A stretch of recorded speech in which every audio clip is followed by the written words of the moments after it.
Welcome to this week's Who the Folk podcast, sponsored by Darla Cashin of RBC Wealth Management. I'm Lonnie Goldsmith, the editor of TC Jewfolk. This week I talked to Emily Lauer, the chef and owner of Fruit and Grain. We talk about how she's expanded her business during the pandemic, some of the fantastic flavors she's developed for her menu, and where she hopes to take her business next on this week's Who the Folk podcast. Emily Lauer, welcome to this week's Who the Folk podcast. Thank you for joining me. Thanks for having me.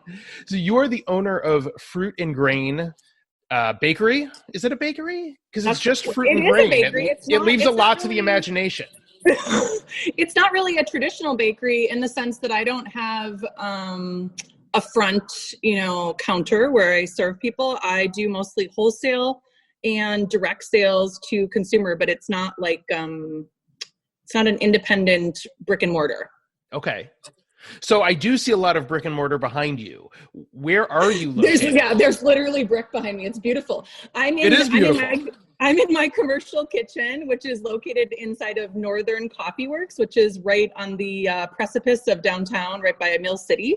Okay. And so I rent from them and partner with them and sell wholesale pastries to the coffee shop. And so that's how folks, if they just want something on a random day, they can come into the coffee shop and grab it. And this is where I do all my baking. There's 2 kitchens here. And yeah, that just started a couple months ago. Before that, I was a home baker called a cottage food producer, which is how you can legally bake and sell from home. And I mostly did farmers markets. And then the pandemic happened. So here we are. And I've gotten to talk to a couple other cottage bakers who work out of their own home. And it's really cool how the state gives you and your brethren that opportunity to work where you don't have a commercial kitchen and you don't have to have that kind of outlay of cash to open up your own business. And you can still sell. Yeah, it's super important for most people. I mean, most people don't have the money to build a kitchen. I don't even now, but I'm renting. So it's just a good intermediate step, Yeah. So given that this is fairly new for you in terms of having, being in a kitchen space like this, what was that transition like from being able to work at home and have the flexibility to do that to being in a commercial space and having to sort of maybe change how production schedules work? Yeah, that's a little tricky. Overall, though, I'd say 95%, it feels like a total improvement. I have some semblance of life-work balance that I did not when I'm baking in my own home. Oh. My partner and I get along a lot better about kitchen stuff. Sharing a kitchen with your family, we have a family of 5, so, we're making dinner, we're making lunches, we're making breakfast, and of course, during the pandemic, you make all of these things at home, unless you're getting takeout, which we try to do a lot, but otherwise, you're using your kitchen more than you would normally be. So honestly, having a separate kitchen now in a commercial kitchen is total improvement. And I would think for scalability, it makes your life easier too, because you can you can bake in a quantity that you weren't otherwise able to. Yeah, I mean, I actually did produce a lot from home, but it wasn't easy. Right. I'm sure it's much easier now. Yeah, I can bake. The oven here is not really, I wouldn't call it a baking oven. It's more, it was made for a chef. But it can still, there's 2 ovens and I can produce 3 times what I was producing at home in these ovens, which is, a lot. I guess that's a big improvement then, isn't it? Yeah, yeah. Totally. No, totally. And honestly, there's a dishwasher here. I mean, not a person, but a machine that can fit sheet pans, which of course I didn't have at home. Right. I mean, most home dishwashing machines don't have that ability. They can't fit a sheet pan. Can't fit a sheet pan. No. And they break and then you're stressed out because your family's dishwasher is messed up. Yeah. So it's nice. It's really nice. Well, that's great. And having the wholesale is nice. If I have a slow week, sales wise to my customers, a lot of times I'll have a really great week in the cafe with wholesale. So that's really cool. Financially, that's really helpful to keep me going. I haven't expanded yet to other coffee shops just because I don't really feel like I have the time or the human power, but I would like to. So how many employees is Fruit and Grain? None. I just have people helping during the holidays, but I really have one person who has helped me consistently for a couple of years. But other than that, yeah, I don't have any real employees other than for like holidays and prepping like that. So speaking of holidays, it's a good good segue. We're just out of the Christmas and Hanukkah season as you, the audience, are listening to this. What has this year been like for you? Not necessarily sales wise, but in terms of being in this new space for the first time and trying and producing the quantities that you're hoping to this time of year. It's stressful, but I'm learning a lot about how to be more organized, and that does not come naturally to me. So that's, I think it's great that as an adult, you can learn skills like that. And, things that you think you're not good at, you can learn to become okay at. Maybe I'll never be great at it. And someday I'd love to just like hire a kitchen manager and have them tell me what to do and tell everybody else what to do. But for now, I'm managing, and honestly, sales wise have been amazing. I've never sold so much. I never expected to sell so much. I have to cut off sales because I just can't produce more than I'm getting. Thanksgiving blew my sales record. Christmas blew my sales record. The Hanukkah Sufganiyat, I would never have expected to sell so many. By the time I looked on your Facebook page, I mean, first of all, I saw the pictures. They looked amazing. By the time I came across you, you had already sold out. Yeah. And then we sold some in the cafe, and we sold like 100 in the cafe that day, and those sold out too. So, but oh my God, there was so much work. I'm like, nope, not doing it again until 2021. Yeah. That's, the nice thing. And I realized this when we did latkes. We cook latkes in the house. Yeah. One night of Passover. Yeah. One night of Hanukkah. Yeah. And that's it, because they are way too much work. And even like midway through it, I'm like, you know what? I'm never making these again. Like ever again. Forget it. It's horrible. It's horrible. I mean, the oil, I don't know. Like the way that donut shops do it is they have a machine dipping them in the oil. Like I don't have that. You're the machine. I was using 5 pots, and I had to monitor each pot and check the temperature, and it was just kind of a nightmare. But they turned out good. So I'm happy with it. You're the machine. Yeah. That's doing human, it. And it's stressful. Yeah. I didn't burn myself, so I feel good about that. That's a win. Yeah. I only burnt myself on the latkes a couple times with splattering oil. So given my usual, myself more in the oven at home and here. It's just you have these ugly like baker's hands, and they have burns all over them. But it's kind of a source of pride for chefs and bakers. I would think so. Yeah. I would think so. So it's like a tattoo. Yeah. So what is now that you're sort of not a cottage baker anymore, but sort of in the type of space you're working now, what's that community like in the Twin Cities? Are there lots of you doing this sort of thing, or? I don't know. I don't think my model is super common, although maybe I'm wrong. I think most bakeries that consumers think of are like standalone bakeries, right? Or grocery store bakeries. Like a lot of people honestly get their baked goods at Whole Foods or Byerly's. And they're good, but it's just not the same. Like most grocery stores are getting their stuff in frozen, and then they either just decorate it or they heat it up, which is fine, but that's, not really from scratch baking. Right. And, like one of the items you had recently on your menu is the Biscoff and chocolate Pop-Tart. Yeah. Yeah. You're not going to find that I've never seen it in Minnesota. I've seen Pop-Tarts at bakeries and breakfast places in Portland, and that is about it. Okay. I think California and Portland, you would find Pop-Tarts, homemade Pop-Tarts, a few places, but I think there is one restaurant here that occasionally had it as a dessert item. Other than that, I don't know of anyone else doing it to the scale that I am. So items like that, for example, what went into sort of that concept for having that kind of item? That because like you said, it is fairly unique. Yeah, I certainly didn't invent the Pop-Tart, like thank you Kellogg's, but but they spell theirs slightly differently, so I'm not going to get into the legal stuff about that. However, so it started because I have like this obsession and love with pie, and I started making pies when I was 18. And my first one was really terrible. I remember I had my parents over. I was in my first apartment, and I was like so excited to serve it. And it was pumpkin pie, and it was completely raw in the middle, like just liquid. Oh no. And they all ate it and they're like, it's so good. You know, it wasn't good. It was probably like, they're lucky they didn't get sick from it, to be honest. But so I've improved a lot since then. And pie has always been my muse. So when I started doing farmers markets, I was like, I'm going to sell pies. And then, you know, I got to the market and I put out a few different options, and the things that sold the best were the cheapest, right? Like, no surprise there. But also selling a 9-inch pie at a farmer's market, it's heavy, it's expensive. It's just people might, you know, only have 2 people in their household or 1 person in their household. It's a lot to take home. So I started thinking about like, what about hand pies? And then I was like, well, hand pies are okay, but like Pop-Tarts are a lot cooler because they have frosting, they have sprinkles, they have all these things that are really appealing. And I'm a child of the 90s. I was born in the 80s. So like my peak snacking years were like early 90s, and Pop-Tarts were like really cool.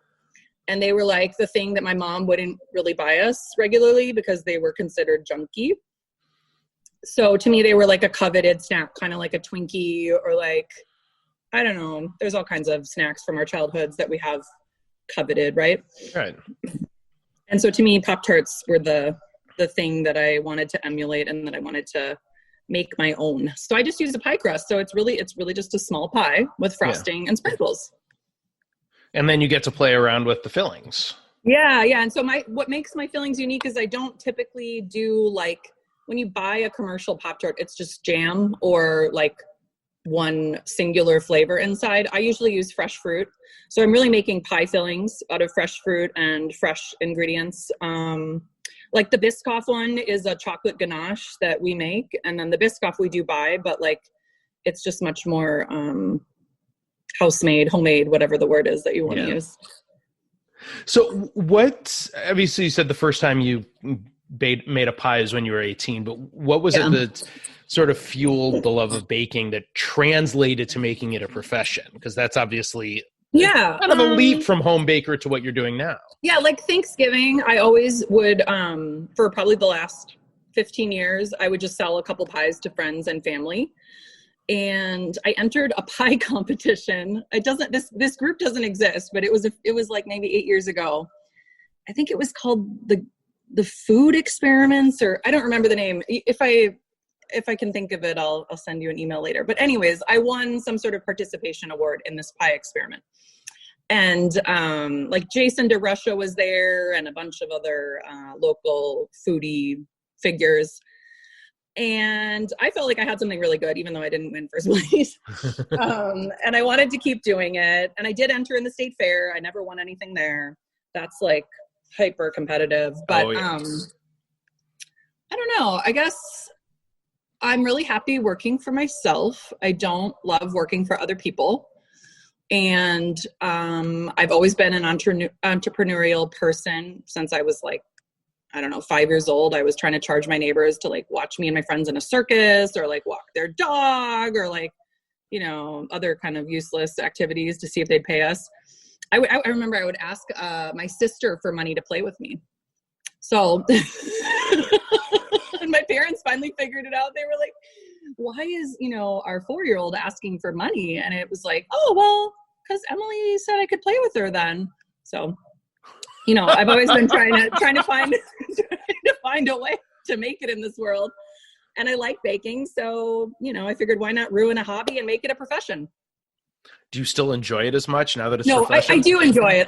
Now I don't do it for fun ever. Like I do not go home and make cookies. Right. So you mentioned right before we recorded your child's birthday, you know, that you went out and bought a cake, and I was sort of surprised. Yeah.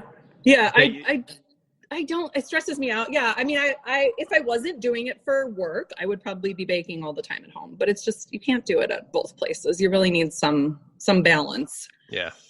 So yeah, I support other bakers I support other independent cottage food bakers, because I know that like every $100 that you spend with them means a lot to them. Yeah. Versus, you know, one of the larger bakeries. Not that large bakeries have their place, of course, but like I like to, if I can spend $100 with one person and I know they're like literally doing it in their kitchen, that feels good. So, and so it's, you know, sort of epitomizes the idea of shopping local, right? Exactly. That's as good as it can get, is like the single person operation in their home. Yeah. Well, That's where it all starts. That's amazing. So where do you want to take this? What's the goal? I'd love to have my own independent bakery, or bakeries someday. I'd love to start shipping someday. I would like to expand my savory options. I'd like to do like pot pies, like either take and bake pot pies or come pick them up. I'm going to do something for New Year's, so I won't say what it is yet, but Okay. But soon after this publishes, I'm going to do something savory, like as a main course for New Year's.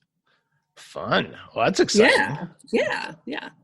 So when how do you decide when something is, better as a sweet and when something's better as a savory? Where do you find the balance for that?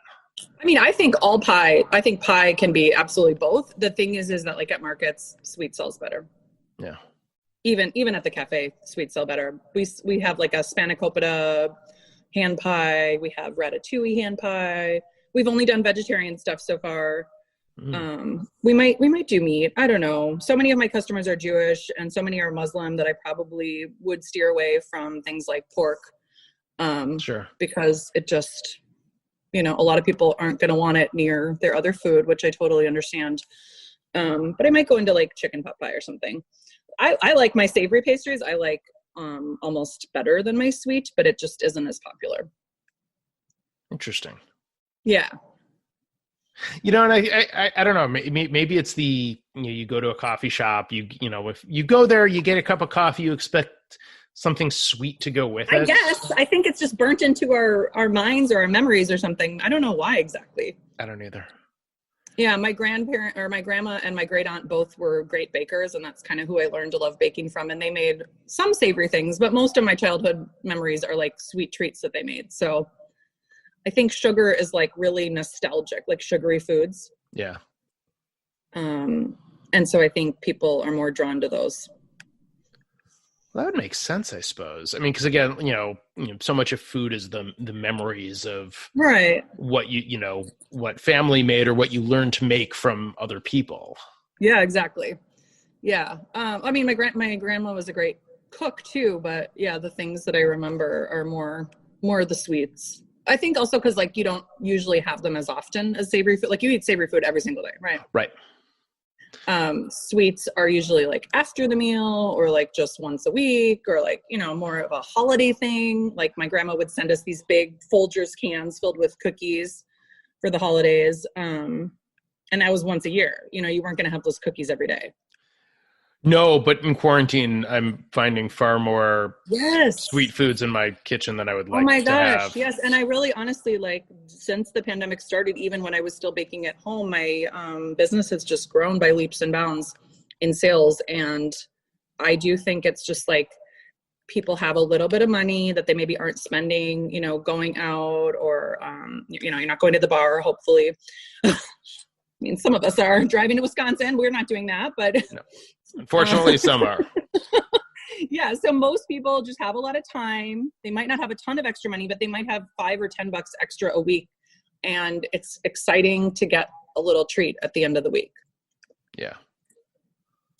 So it fills the void. True. I mean, and it's comforting. It's very comforting. Yes. Yes. So I enjoy not always healthy, but no. I mean, I always say to people like, and I actually haven't had any comments about that at all during quarantine. People are just like, give me the treats. But right. It's like, this isn't you're not supposed to eat cake only. Like, no. Like, sure, it's unhealthy if that's all you eat, but I really believe there's like room for all foods. So right. It's like with everything, it's finding balance. It's finding moderation. Right. Yeah. Yeah. I mean, sure, your kids might eat cookies only if they could, but I would probably get sick of it. Yeah. No, they've definitely found stashes of treats around the house. I know. I have to hide my stuff, and I'm not very good at it. Well, I have like certain ice creams, that I want just for myself, and they always find them. There's only so many places, especially with ice cream. It's kind of a limited. Where else is it going to go? Yeah. Kind of a limited spot to hide it. Try to hide it behind like the chicken breast or something, Right. Well, again, even that, the freezer's only so big. No, we have a tiny, oh gosh, it's so good to be out of that freezer at my house. It was so tiny. So that to me has got to be the challenge of doing this at home Yeah, it's really hard. is trying to produce at the scale you want to produce at, especially now where people are buying more. Yeah, they Fortunately are. for you. I know a lot of it. Yeah, yeah. I think a lot of home bakers that I've talked to have said they've done better during the pandemic than they've ever done before. So how do you, hopefully we'll be out of this sooner rather than later in 2021. What's the, how do you keep the momentum going from this period, and how do you push on to I don't know. I mean, I like to think of my business model as super flexible. Like I said, it's really mostly just me. My dad helps too. And like, I mean, my goal is to start shipping. I'd like to have like a national name someday. I don't know if that's possible from this kitchen necessarily. I might need my own independent kitchen. But I mean, part of the problem is that it doesn't feel safe to have very many people working here with me because of spacing. Yeah. It is a huge building. There's lots of space here, but the actual kitchen spaces are not super big. So, I've really only had like friends and family help so far, in this location just because of safety. So I really can't wait for the pandemic to be over. And then I could like hire somebody like formally and, we can kind of expand things, but that doesn't feel safe right now. No, probably doesn't.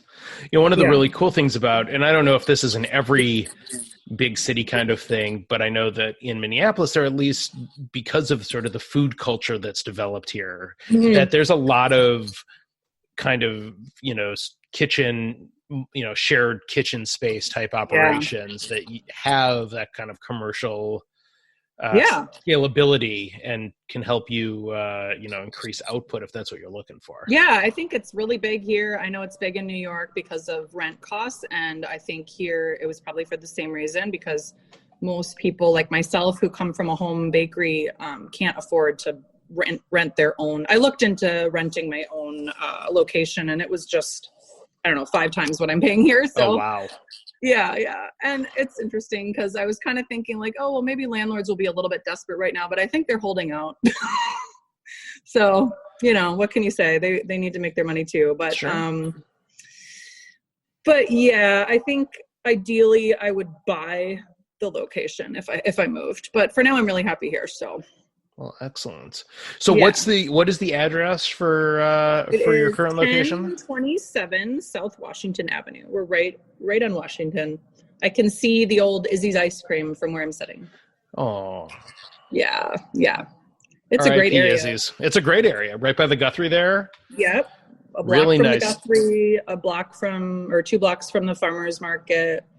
There's a lot of new condos, so there's a lot of like neighborhood folks who stop by for a coffee and a pastry. That's great. And the coffee shop itself there's apartment buildings above it, so we have a lot of regulars who just literally walk downstairs and come for a coffee. So that's I mean, it's a great location, and when it's nice out and people will when we get back to spring again, people get their coffee, get their pastry, sit by the river. Oh my gosh. And, I mean, I have hope that we'll be allowed to have people sit back in the cafe again. I think that will be good, but for now we have enough to go that it's okay. Oh, very good. All right. Well, Emily, last couple of questions for you. Sure. What is your favorite Jewish holiday? Passover. How come? My dad he was a chef, and he cooks the whole meal, and it's just fantastic. And we have a really, we're not, my family is not religious at all, at all. But food is kind of the way that we've expressed our Jewish identity over the generations. And so we just make it it's just a huge thing. Like my dad makes his matzo ball soup. He makes the broth that's been going for 20 hours on his stove. He makes this really delicious, I don't know what the word is. It's like a roulade. It's like a chocolate cake, flourless chocolate cake that's rolled with cream in the middle. What else does he make? We have simmus. We just have all these foods that are really wonderful. And then we invite, I'd say about half the table is not Jewish. We all invite our friends, and there's a few practicing Jews at the table who help us along with the prayers, since most of us can't say them very well. But it's just a great holiday. it has great symbolism, and it represents hope for the future for all humans, and I just love it. Well, excellent. And so this last one might be really, really difficult for you, given what you just told me. What is your favorite Jewish food?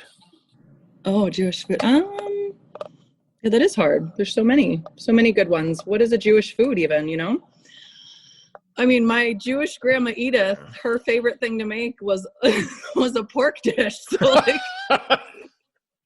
I mean, she grew up totally with only Jews, but she was also from Czechoslovakia, and pork was the food that was common there. So they interesting. Yeah, I mean, so the things I love that she makes weren't really Jewish, but those are the things I associate with Jewish people in my life. So other than my grandma's pork dishes, I like latkes. I like matzo ball soup. I love a good Reuben. Well, your father's matzo ball soup sounds amazing. It's really 20 hours on the broth. That's yeah, it's pretty great. He does awesome. A lot of marjoram. You can always tell it's something he made because he adds like just a crap ton of marjoram. Really? Yeah, that's his signature herb. Interesting. It's an interesting choice for a signature It's in everything herb. he makes. Like I swear, It's in everything he makes. Yeah, I don't know. Maybe it was something his mom from Czechoslovakia taught him. I'm not sure, because you don't see a lot of marjoram in American dishes. No, or really any dishes that I can think of. No, I have lucky enough to have a fairly robust spice cabinet, and marjoram is. You don't have marjoram in there? I don't have marjoram in my kitchen, but like every time I taste something that he made that I like, I'm like, is there marjoram? He uses a lot of paprika, a lot of Hungarian paprika, but sure. Also marjoram. Yep. Interesting. Yeah. Huh. Yeah. Very cool. I mean, I'm sure there's other secrets, but that's the one that I know of. That's very interesting. I can safely say I don't believe I've ever cooked with that. Crazy. I couldn't tell you how. Like, I don't know. I almost don't want to know his recipes. Like, I like them being kind of a mystery. No, that's probably fair. Yeah. Especially if he's still willing to do all the cooking, you may as well just. Yeah, he does. He always was the main cook in the house. He cooked all day at work, and then he was the main cook at home. So. Fascinating. That's very cool. Well, Emily Lauer, thank you so much for joining us. Thank you for having me. For this, the final Who the Folk of 2020. Oh, that's exciting. It is. And here is hoping to better things for all of us in 2021, but especially Fruit and Grain. Thank you so much, and best of luck with your growth going forward. Yes, thank you so much, Lonnie. The Who the Folk podcast is part of the Jew Folk Podcast Network, a product of Jew Folk Inc. Please subscribe, rate, and review the show wherever you get your podcasts. If you have suggestions for other podcast guests, please email them to me at editor@tcjewfolk.com. For our other shows, check out tcjewfolk.com/podcast.